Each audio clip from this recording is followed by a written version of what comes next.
بسم اللہ الرحمن الرحیم۔ السلام علیکم۔ آج ایک چائلڈ اسپیشلسٹ ہونے کی حیثیت سے میں بہت خوش ہوں کہ ہم ورلڈ چلڈرن ڈے منا رہے ہیں۔ یہ دن ہمیں یاد دلاتا ہے کہ بچے ہماری اولین ترجیح ہونا چاہیے، ان کے اندر بے پناہ صلاحیتیں ہوتی ہیں اور ہمارا فرض ہے کہ ہم ان کی صحت، ان کی خوشی اور ان کے ارد گرد کے ماحول کو صاف ستھرا بنانے کے لیے اپنا کردار ادا کریں۔ بچے ہمارا سب سے قیمتی سرمایہ ہیں اور یہ ان کے رائٹس ہیں کہ ہم انہیں ایک صاف ستھرا جینے کے لیے صاف ستھرا ماحول، ان کی صحت کا خیال رکھیں، ان کی تعلیم کا خیال رکھیں، ان کی آب و ہوا کی صفائی کا خیال رکھیں۔ تو بحیثیت والدین ہماری ذمہ داری ہے کہ ہم ان کو ایسا ماحول دیں جس میں وہ پھلیں پھولیں، ایک ایسی دنیا دیں جو محفوظ ہو اور جو فل آف اپرچونٹیز ہو۔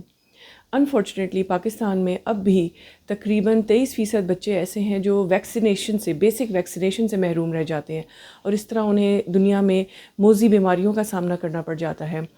آج بھی تقریباً 50,000 بچے جو ہے ڈائریا کی وجہ سے لقمہ اجل بن جاتے ہیں اور ہر سال تقریباً 2 لاکھ بچے ریسپریٹری ٹریک انفیکشنز یعنی نمونیا کی وجہ سے اس دنیا سے چلے جاتے ہیں۔